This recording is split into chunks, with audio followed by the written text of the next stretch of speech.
In our last video, we saw how Isabella of Castile and Ferdinand of Aragon got married and ended up ruling Castile and Aragon as joint rulers. Technically, Castile and Aragon were still two separate kingdoms, but when Isabella and Ferdinand's heir inherits both kingdoms, the two kingdoms will be under the rule of a single person, and from that point on, the kingdoms will be dynastically united.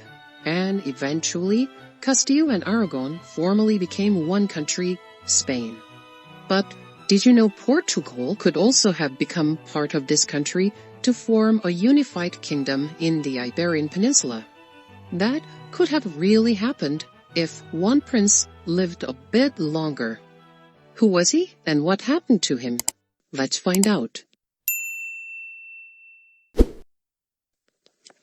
Isabella and Ferdinand's firstborn was a girl, also named Isabella. When she was born in 1470, her mother was not yet the Queen of Castile. Castile was still ruled by King Enrique IV, who was Queen Isabella's stepbrother. And after Enrique IV died, Queen Isabella had to wage a War of Castilian Succession against Portugal, which was backing Enrique's alleged daughter, Juana, who married Alfonso V of Portugal. The war lasted several years until young Isabella's parents, Queen Isabella and King Ferdinand, were acknowledged as the ruler of Castile in the Treaty of Alcáçovas. One of the terms of this treaty was that young Isabella, who was 9 years old at the time, would marry Alfonso V's grandson, also named Alfonso, who was 4 years at that time.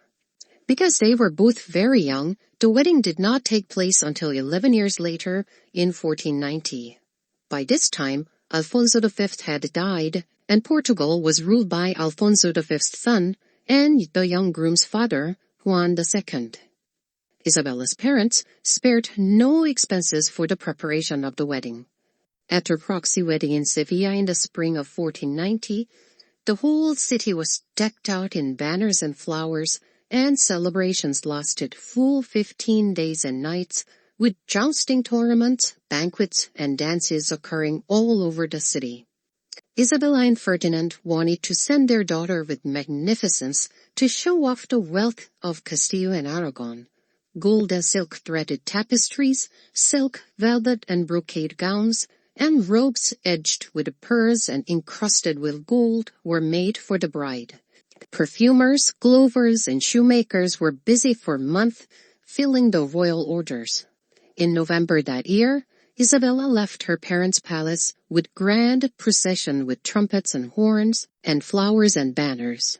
She was escorted by Cardinal Mendoza, the Count of Benavente, and dozens of other nobles and female attendants, followed by 1,500 mules and oxen pulling carts that carried Isabella's possessions to Portugal.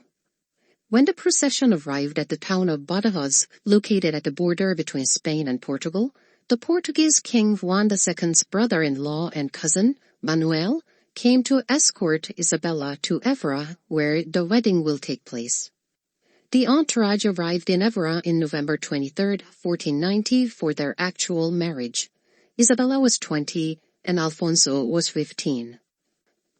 Even though the marriage was set up for political reasons when the bride and the groom were both very young, the pair quickly fell in love with each other. Isabella had seen Alfonso when he was very young, soon after they first got engaged. Back then, Isabella had to come to Portugal for about 2 years to live with her future husband and mother-in-law as sort of a guarantee for her dowry. He was 7 years old when Isabella returned to Castile. So, Isabella must have remembered Alfonso as a small boy. But boys change a lot between the age of 7 and 15. So when Isabella saw him again for their wedding, she must have thought, well, now, look at him. And Portugal was not an entirely foreign land to Isabella either. After all, she had spent some time there when she was younger, and her own grandmother on mother's side was from Portugal, Isabella of Portugal. The Portuguese court also fell in love with Isabella, who could speak fluent Portuguese and was familiar with their court etiquettes. So her marriage seemed to have started rather smoothly. But her happy days did not last long. Only about 8 months into her marriage, in July 1491, Alfonso died from a riding accident. The story goes that the royal family was spending time out riding near a riverbank, and King Juan asked Alfonso to join him for a swim. Alfonso was on horseback, running to join the king when his horse lost footing and rolled. He fell from the horse and was crushed by the horse. Nothing could be done for him. Isabella was devastated. After his funeral, Isabella returned to Castile to be with her parents, but even her parents could not console her. She refused to eat for days and declared she would never marry again. And in the meantime, the Portuguese king Juan II had to deal with the problem of succession. Now that his heir Alfonso was dead, he wanted to legitimize his illegitimate son, George, Duke of Coimbra, and make him the heir. But Alfonso's mother, Queen Leonor, was vehemently opposed to it. Now Queen Leonor was not just anybody. She had served as a regent of the kingdom while King Alfonso V and her husband were away at war in Castile during the War of Castilian Succession. And she was also a cousin to King Juan. In the end, King Juan could not have his way and named his cousin and his wife's brother, Manuel, as his successor. Juan II died in 1495, and Manuel became the King of Portugal. The new King Manuel was still unmarried, and naturally, the royal families in Europe with eligible daughters flocked to Portugal to offer their hands. But Manuel already had a bride in mind. He wanted to marry his nephew's widow, Isabella. Isabella first refused this proposal. But Manuel was also persistent. He had already fallen in love with her when he saw her for the first time. When Isabella went to Portugal in 1490 for her marriage, it was actually Manuel who came to Badajoz to welcome her and to escort her to Évora. She was the center of the attention of the whole celebration back then. For 21-year-old Manuel, the radiant 20-year-old bride who came to marry his much younger nephew was someone he could never have. As a cousin of the king, who was not expected to be anywhere near the throne himself, he silently looked at the happy couple from the background. She was also much loved by the Portuguese court, and then went back to Castile just as suddenly as she arrived. Perhaps Manuel just remembered this woman he could never have, and when he unexpectedly became the King of Portugal, he might have felt that now he is in position to ask for her hand. Or perhaps he just wanted to revive the alliance with Spain and figured out that Isabella, as the eldest child of Queen Isabella and King Ferdinand, has a good chance to inherit Castile and Aragon. As for Isabella's parents, they also wanted to revive the alliance with Portugal, but they wanted to respect Isabella's wishes to not marry again, at least for a while. So they offered Manuel a marriage with their younger daughter, Maria. But Manuel wouldn't have it. He insisted on marrying Isabella. Was it because he genuinely liked Isabella? Perhaps. Isabella was still a beautiful woman in her mid-20s. And in 1495, when Manuel first proposed to Isabella, Isabella was not the presumptive heir of Spain. There was her younger brother, and Queen Isabella and King Ferdinand's second child, Juan. He was rather frail, but still well enough and old enough that his marriage was being discussed. Although Juan would later die young after Isabella finally ended up agreeing to marry Manuel, Manuel could not possibly have known that when he proposed to Isabella. But then again, it is certainly true that Isabella had better chance of inheriting the kingdom of Castile and Aragon than Maria, and Juan was known to be frail from young age. As for Isabella and Ferdinand, they were strategically positioning their children in marriage alliances with various powers in Europe to counter the growing influence of France. Isabella's marriage with Portugal was part of this plan. The next was an alliance with England, where they betrothed their young daughter Katharina to King Henry VII, elder son and heir Arthur. Katharina, better known as Catherine of Aragon, would later end up becoming a widow and then would marry Arthur's younger brother, King Henry VIII. But that's a different story.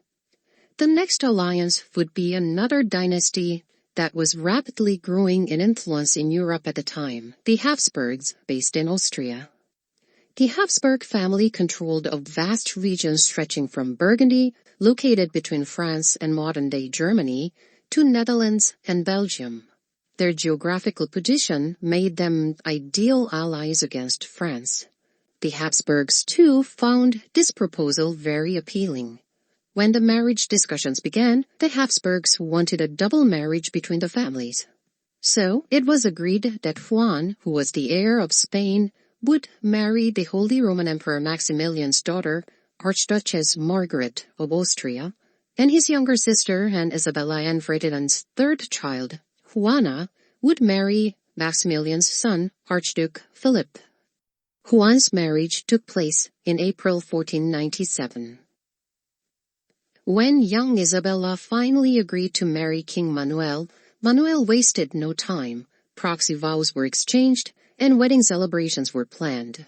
But then, Isabella's ever-hard bargaining parents wanted one more thing. The devout Catholic monarchs had expelled Jews from Castile and Aragon some years earlier. It was actually Portugal that accepted the Jewish refugees from Castile. But this was something Isabella and Ferdinand disapproved. They wrote to Manuel that their daughter Isabella refused to enter Portugal unless the Jews were expelled. King Manuel bore no ill will to the Jews himself, but he reluctantly agreed. He had to have Isabella. So, in September of 1497, Isabella finally agreed to come to Portugal. The Castilian side requested Manuel to come with only a small group to bring her back because the Castilian heir to the throne, Juan, was gravely ill at the time. For Isabella, this was a sad wedding, so different from her grand and joyous first marriage 7 years ago. Then, when they were all gathered for her handover at Valencia at the border between Portugal and Castile, a sad news arrived. Her younger brother Juan had just died. Her parents hid this news from young Isabella for a while, but told Manuel of this. Manuel persuaded the in-laws to keep this news from the bride and offered to break the news himself once they returned to Portugal. From Valencia, they traveled back to Évora. Isabella was warmly welcomed in each town they stopped on the way, but for her, the memory of her first marriage and the welcomes she received then came back in each places. The courtiers and attendants around her already heard of the news of her brother, but they were told to keep the news from her. But their subdued voices and strained faces must have added to her already sad comparison of this occasion to her first wedding party filled with so much joy and love. When they finally arrived at Évora, Manuel broke the news to his wife, wiping out any pretense of the joy of the wedding. There was no celebration to be had. She went into mourning for her brother. King Manuel must have thought about what would happen to the throne of Castile and Aragon at that time. The heir, Juan, was now dead, but his widow, Margaret of Austria, was pregnant. If this child was a boy, he would become the next heir. If the child is a girl, there might be a contest of priority between Isabella and the girl, much like how Queen Isabella I had to contend with and get a fourth daughter, Juana. But 2 months after Juan's death, another news arrived from Castile, that the child was stillborn. Now Isabella was the heir to the throne of Castile and Aragon. In the meantime, Philip of Austria, who was Juana's husband, claimed that Juana and himself should be the heir. Isabella's parents were not happy with this and wanted Isabella and Manuel to come to Castile and Aragon to be affirmed as the crown prince and princess of each kingdom. So, in the April of 1498, Isabella and Manuel set out for their visit to Castile and Aragon. By this time, Isabella was pregnant with her new husband's child. The journey was long and tiring for pregnant and already frail Isabella. She put on a brave face and endured the journey and played her part with dignity. They first arrived at Toledo, where the young couple were confirmed as the heirs to the Castilian throne. Then the couple traveled to Saragossa, Aragon, to be proclaimed as the heirs to the Aragonese throne. But things did not go smoothly in Aragon. Apparently in Aragon, a daughter would not be herself the heir to the throne, even though she can transmit the right to the throne to her son, which meant if Isabella had a son, that son could become the heir, but not Isabella herself. And that was somehow what happened. On August 23, 1498, Isabella gave birth to a boy. She died of complication from childbirth the same day. The newborn son, Miguel, was immediately recognized as the heir to the throne of Portugal from his father and Castile and Aragon through his mother. So if he had outlived his father and his maternal grandparents, he would have inherited Portugal and the whole of Spain, uniting the entire Iberian Peninsula under a single dynasty. But this was not meant to be. Miguel died at 2 years of age. King Manuel married Isabella's younger sister Maria, who was once proposed to Manuel as the bride when Isabella initially rejected the marriage with Manuel. And with Prince Miguel's death, Juana became the next heir to Castile and Aragon, along with her husband Philip. In our next video, we will look at the story of Juana's marriage, which was no less tragic than her sister Isabella's marriage. So please like and subscribe to continue receiving our stories from history. Also check out our playlist for the series on other countries and periods. It really helps a small channel like us.